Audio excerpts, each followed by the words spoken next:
दोस्तों welcome to my new vlog. तो आज मैं आप लोगों को पहलगांव के बारे में बताऊंगी। हम लोग 2024 जून में पहलगांव गए थे।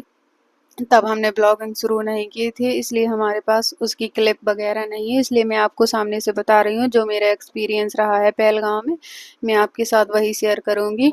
आप लोगों को बहुत ज़्यादा मदद मिलेगी अगर आप मेरे वीडियो को स्किप किए बिना ही देखेंगे, तो आप लोग अपनी पहलगांव ट्रिप को और भी आसान कर सकते हैं। हम लोगों को भी डर लग रहा था जब हम लोग पहलगांव गए थे, लेकिन फिर भी हम खतरों पर खेल गए और हम लोग पहलगांव पहुँचे।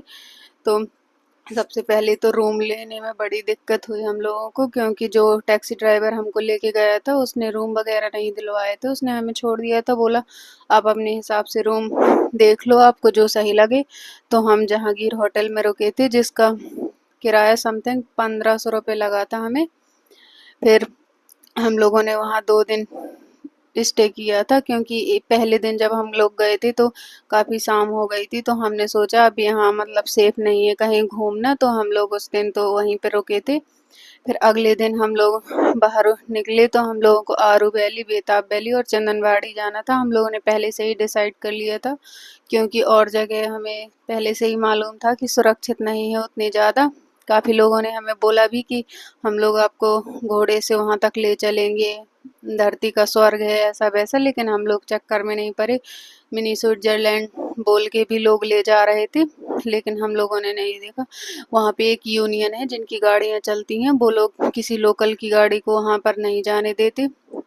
तो हमने एक कैब बुक की थी जो कि हमें 3500 रुपये की पड़ी थी, जिसमें आरू वैली और बेताब वैली शामिल था, क्योंकि चंदनबाड़ी उस दिन बंद था जिस दिन हम वहाँ पर थे पहलगांव में।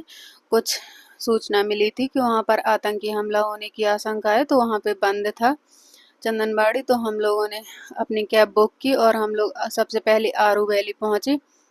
तो आरू वैली पहुँचने के बाद कैब वाले ने हमें 1 घंटा दिया था विज़िट करने के लिए आरू वैली को।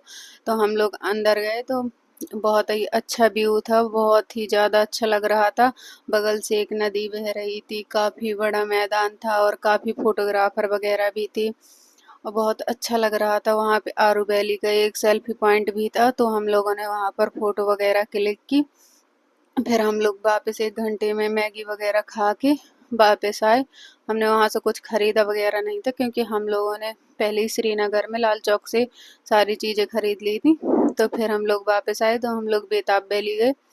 जब हम बेताब वैली पहुँचे तो वहाँ पर बहुत ज़्यादा ट्रैफिक था, तो कैब वाले ने बोला हमसे कि आप लोग थोड़ा पैदल चलिए। तो हमने कहा हम नहीं चल सकते पैदल, आप हमें ऐसे ही ले चलना, चाहे जितना टाइम लग जाए। तो हम जैसे जैसे जाम खुला तो हम लोग पहुँचे बेताब वैली के अंदर। तो फिर उसने हमें 1 घंटा वहाँ पर भी दिया घूमने के लिए, लेकिन हम जैसे ही बेताब वैली में घुसने वाले थे, वहाँ के जो लोकल्स वगैरह थे, क्योंकि उस दिन संडे था तो लोकल्स भी घूमने के लिए आते हैं, कैंपिंग वगैरह करते हैं, तो उन लोगों के बीच कुछ झगड़ा हो गया। तो काफ़ी झगड़ा बहुत तेज हो रहा था, तो हम लोगों को डर लगा, क्योंकि हम लोग पहली बार गए थे तो हम लोगों को वहाँ का माहौल पता नहीं था, और जैसे भी वहाँ की अफवाहें फैली रहती हैं तो हमें बहुत ज़्यादा डर लगने लगा।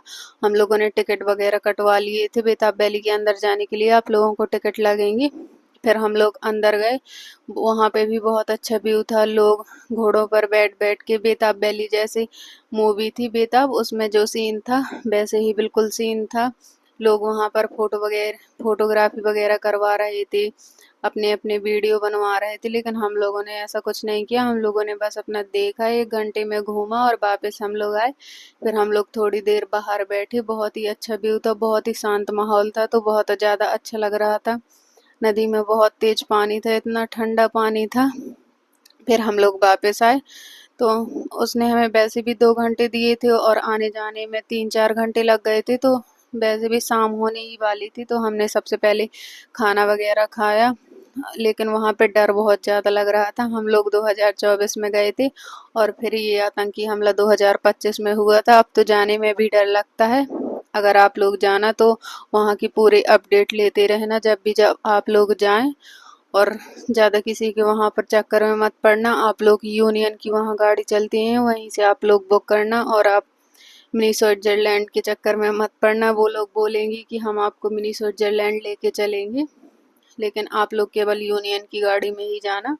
वो आपको सेफली वहाँ पर घुमा के और वापस अपने होटल में छोड़ देते हैं। फिर हम लोग अगले दिन पहलगांव से बाहर निकले थे, तो फिर हम लोग वापस कटरा में रुके थे, क्योंकि हमें वैष्णो देवी के भी दर्शन करने थे। अगर आप लोगों को वैष्णो देवी की भी जानकारी चाहिए तो please like share and subscribe करना और कमेंट करके ज़रूर बताना। जय माता दी ज़रूर लिखना, तो मैं आप लोगों के साथ वैष्णो देवी का वीडियो भी शेयर करूँगी। Thanks for watching.